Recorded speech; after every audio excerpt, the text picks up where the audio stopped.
नमस्कार सभी को। आज एक बार फिर नए वीडियो के साथ एग्जीक्यूट कोड विद डीआरजे चैनल में मैं डीआरजे सिंह आपका स्वागत करता हूं।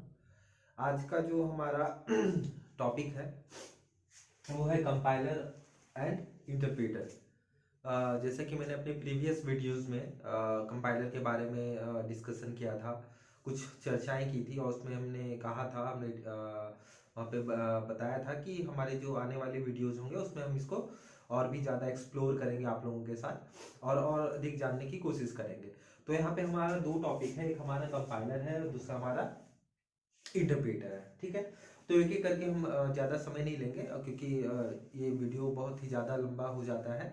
तो कुछ यूजर्स ने मुझे कहा कि सर थोड़ा सा वीडियो शॉर्ट करें, लेकिन कोई नहीं, अगर ज्ञान की बात होती है तो अगर जिन्हें पढ़ना होता है, जिन्हें सीखना होता है, वो कंटिन्यू बने होते हैं। ठीक है, और चलो मैं कोशिश करूंगा कि इसे जितने छोटे से छोटे में मैं है इसे खत्म करने की कोशिश करूं, लेकिन मैं छोटे पे विश्वास नहीं रखता। मैं चाहता हूं कि संपूर्ण ज्ञान आप लोगों को मिले, किसी भी तरीके से मिले लेकिन मिले। ठीक है, तो चलो देखते हैं, मिलते हैं, समझते हैं और एक दूसरे के साथ आगे बढ़ते हैं। ठीक है, तो चलो हम लोग टॉपिक है यहाँ पे हमारा सबसे पहला हमने टॉपिक लिखा है कंपाइलर। कंपाइलर को हम लोग लिखा है यहाँ पे कन्वर्जन। कन्वर्जन क्या होता है? तो users language to machine code. ठीक है, यहाँ पे हमने नॉर्मल सा, ऐसा एग्जैक्टली ऐसा होता नहीं है, लेकिन एक अगर एक आप किसी को भी पूछा जाए, किसी को पूछते हो आप, या कोई भी अगर आपको पूछे या कहीं से भी आप जानने की कोशिश करते हो, तो सिंपल बोलेंगे कि ये कन्वर्जन होता है जिसमें यूजर्स लैंग्वेज को मशीन लैंग्वेज में या मशीन कोड में बदला जाता है कंपाइलर की मदद से। ये एक सिंपल सा साधारण सा लाइन आप लोग बताते होगे या कहीं और से सुनते होगे ये चीज। ठीक है, तो आज हम इसके फ्लो को देखेंगे। मैं इसको गलत नहीं बोल रहा, लेकिन ये डेफिनेशन है कि कंपाइलर जो होता है वो, सॉरी, कंपाइलर जो होता है वो मशीन कोड को, सॉरी, यूजर्स कोड को मशीन कोड में बदलता है, यानी यूजर्स के लैंग्वेज को मशीन के कोड में या मशीन के लैंग्वेज में चेंज करता है, कन्वर्ट करता है। ठीक है, तो एक सिंपल सा एक डेफिनेशन ये आप कंपाइलर के बारे में बोल सकते हो। ठीक है, तो लेकिन हम जानते हैं कि हम आज अभी सीखेंगे कि कंपाइलर का फ्लो क्या होता है, कंपाइलर आखिर किस तरह से वर्क करता है, आखिर उसकी एग्जैक्टली वो कैसे इंटरेक्शन करता है सिस्टम से और कैसे जाकर के उसे अपने गोल तक पहुंचाता है। तो हमने यहाँ पे एक डायग्राम बनाया है। डायग्राम में सबसे पहला पॉइंट हमने लिखा है अपना सोर्स कोड। ठीक है, सोर्स कोड करने का मतलब जो हम लिखते हैं, जो हमारा कोडिंग होता है, जो हम लोग प्रोग्राम लिखते हैं, ठीक है, वो हमारा हो गया सोर्स कोड। यानी जो भी कोड यहाँ नहीं करने का मतलब यहाँ कंप्यूटर लैंग्वेज ना समझ जाए। यहाँ पे सोर्स कोड का मतलब हमारी जो लैंग्वेज है उसको हमने लिख दिया है। ठीक है, कहीं पे भी लिखा है, कोई एक इंटरफेस में लिखा है, अगर आप कहो तो कंपाइलर में बोल सकते हो कि कंपाइलर में हमने उसे लिख दिया। ठीक है, तो वहां पे जैसे ही सोर्स कोड को लिखते हैं तो वहां पे एक्टिव हो जाता है, तो कौन?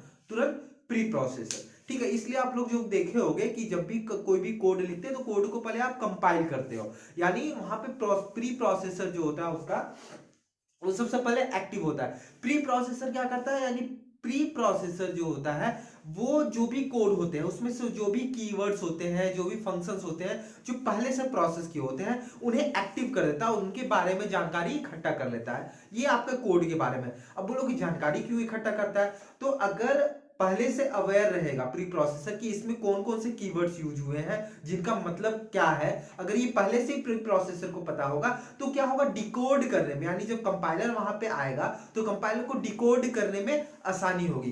तो प्री प्रोसेसर क्या, तो सारे कीवर्ड्स को पहले से ही रीड करके रख लेता है अपने पास, ताकि उस जब कंपाइलर आए तो कंपाइलर को कन्वर्जन में दिक्कत ना हो। तो प्री प्रोसेस का काम यही है कि जो पहले से प्री प्रोसेस कोड होते हैं, जैसे कि अगर आप सी लैंग्वेज की बात करो तो प्रिंटफ, तो प्रिंटफ का मतलब क्या होता है, ये पहले से एग्जैक्टली प्री प्रोसेसर को पता है, तो वो उस तरह के जितने भी कीवर्ड्स होते हैं उनको कलेक्ट करके रख लेता है। ठीक है, अब वो क्या करता है, एक्सपेंड कर देता है, जितने भी कोड्स होते हैं उसको एक्सपेंड, मैंने बोला कलेक्ट करके रख लिया और उसको अपने पास रख लिया। ठीक है, यानी उसको अच्छे तरीके से एक्सपेंड मतलब सही तरीके से कैटेगराइज करके रख लिया। ठीक है, अब जा करके फिर वो किसको वो सर्व करता है, कंपाइलर को। जैसा कि मैंने बताया प्री प्रोसेसर कलेक्ट करके रख लिया, एक्सपेंड जितने भी कोड्स थे उसको एक्सपेंड तरीके से रख लिया। अब एक्सपेंडेड कोड को, जितने भी एक्सपेंडेड कोड थे उसको क्या किया, वो कंपाइलर को सर्व कर दिया। कंपाइलर, अब वहां पे कंपाइलर एक्टिव हो गया। अब कंपाइलर जो एक्टिव हो गया, तो कंपाइलर जब एक्टिव होता है तो इसी समय अगर उसमें कोई दिक्कत है उस सोर्स कोड में, तो उसी समय वो एरर देता है, यानी प्री प्रोसेसर एरर नहीं देगा, एरर कौन देता है, कंपाइलर, यानी उसी समय वो एरर जनरेट करेगा। ठीक है। तो कंपाइलर जब एरर जनरेट करता है और एरर जनरेट करते करते वो उस सारे जितने भी एक्सपेंडेड कोड थे उनको वो असेंबली कोड में जनरेट कर देता है। यहाँ पे कुछ मेरे स्टूडेंट्स ने मुझे पर्सनली चैट किया था, पर्सनली मुझे मैसेज किया, उसने पूछा कि सर आखिर एग्जैक्टली कंपाइलर करता क्या है। तो उनके पास ऑब्जेक्टिव्स थे, तो ऑब्जेक्टिव्स में उन्हें कंफ्यूजन था, तो वहां पे उन्हें कंफ्यूजन था असेंबली में और ऑब्जेक्ट कोड में, ये दो ऑप्शंस में उन्हें कंफ्यूजन था। तो वहां पे मैंने क्लियर करने की कोशिश की, जो कंपाइलर होता है वो असेंबली कोड में चेंज करता है, ठीक है। क्योंकि मैंने यहाँ पे भी आप लोगों को बारीकी से बताने की कोशिश की, सोर्स कोड हुआ, सोर्स कोड में प्री प्रोसेसर क्या किया, तो जो भी कीवर्ड, जो प्री रिजर्व जितने भी वर्ड्स थे उन लोगों को कलेक्ट करके रखा, और कलेक्ट करने के बाद उसे एक्सपेंडेड कोड में जो है वो कंपाइलर को सर्व कर दिया।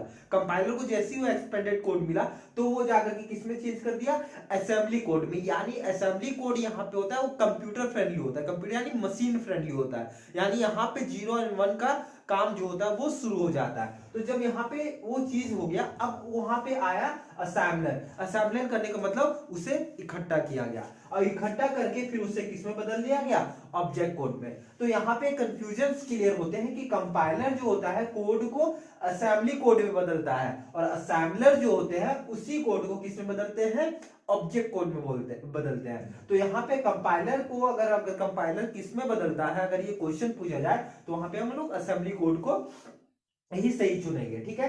अब असेंबलर उसको किसमें बदला, ऑब्जेक्ट कोड में बदल दिया। और ऑब्जेक्ट कोड के बाद एक लिंकर होता है, ये लिंकर एक हमारी लाइब्रेरी है, ठीक है। ये लाइब्रेरी क्या करता है, इस लाइब्रेरी में सिर्फ और सिर्फ ऑब्जेक्ट फाइल होते हैं। तो ऑब्जेक्ट फाइल इसलिए बोला जाता है क्योंकि असेंबलर जो भी देता है वो कैसे क्या देता है, ऑब्जेक्ट कोड देता है, और लिंकर के पास ऑलरेडी क्या होते हैं, ऑब्जेक्ट फाइल होता है, और यही ऑब्जेक्ट कोड जो होता है वो इंसर्ट हो जाता है किसमें, ऑब्जेक्ट फाइल में, या ऑब्जेक्ट फाइल ऐसे बोल सकते हो कि ऑब्जेक्ट फाइल जो है वो क्रिएट हो जाते हैं। और यही लिंकर जो है इसमें बहुत सारे लाइब्रेरी होते हैं, और इसी लाइब्रेरी की मदद से सारे ऑब्जेक्ट फाइल यानी यही ऑब्जेक्ट कोड जो होते हैं किस कोड में कन्वर्ट हो जाते हैं,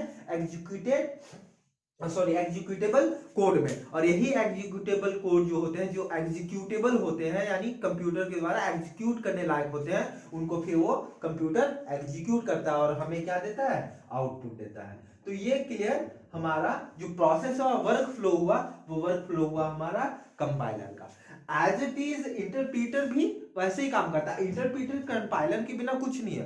कंपाइलर, इंटरप्रीटर जो होता है वो कंपाइलर को इनबिल्ट रखता है, यानी अपने अंदर कंपाइलर को ये रखता है। इंटरप्रीटर के अंदर ही कंपाइलर इनबिल्ट आते हैं, ठीक है। इसमें भी काम एक ही होता है, ये भी कन्वर्जन है किसका, यानी users language to machine language, यानी ये भी क्या करता है, यूजर्स लैंग्वेज को मशीन लैंग्वेज में बदलता है। अब बोलोगे सर कंपाइलर भी बदलता है, इंटरप्रीटर भी बदलता है, तो दोनों में क्या डिफरेंसेस क्या है। तो डिफरेंसेस हो सकता है कि आने वाली वीडियो में हम लोग इसको डिफरेंसेस और भी ज्यादा ब्रीफ करेंगे, एक्सप्लोर करेंगे।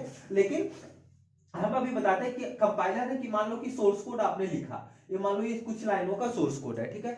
जब सोर्स कोड लिखा तो कंपाइलर को जब ये सोर्स कोड प्री प्रोसेसर के द्वारा सर्व किया जाता है, तो ये पूरे होल कोड्स को एक बार कंपाइल करता है, यानी एक बार चेक करता है, कौन, कंपाइलर। लेकिन वही जब इंटरप्रीटर की बात आती है तो इंटरप्रीटर हर एक लाइन को, जो लाइन पहले आया उस लाइन को वो चेक करता है, और उस पार्टिकुलर लाइन में अगर एरर है तो पहले उस एरर को आप ठीक करोगे, तब जाकर के वो दूसरी लाइन को आपको सर्व करेगा। लेकिन कंपाइलर में ऐसा नहीं, कंपाइलर में जितना भी कोड है सभी कोड को एक बार वो कंपाइल किया, सभी कोड को एक बार चेक किया, और जितने एरर थे वो आपको कलेक्ट करके दे दिया। लेकिन इंटरप्रीटर क्या हुआ, वो लाइन बाय लाइन चेक किया, और उस लाइन में, पार्टिकुलर लाइन में अगर कोई एरर है तभी वो आपको सर्व करेगा कि ये लाइन में ये एरर है, आप उसे ठीक करो। फिर जैसे वो आप लाइन में ठीक करोगे, फिर नेक्स्ट अगर लाइन में एरर है तो फिर इंटरप्रीटर आपको नेक्स्ट लाइन के एरर के बारे में बताएगा। तो इंटरप्रीटर ऐसे काम करता है। हालांकि हाई लेवल लैंग्वेजेस में अब आपका इंटरप्रीटर ही यूज होता है बजाय किसके, कंपाइलर के, क्योंकि इसके और भी बहुत सारे उदाहरण है कि इंटरप्रीटर जो होता है इंडिपेंडेंट बनाता है कोड को।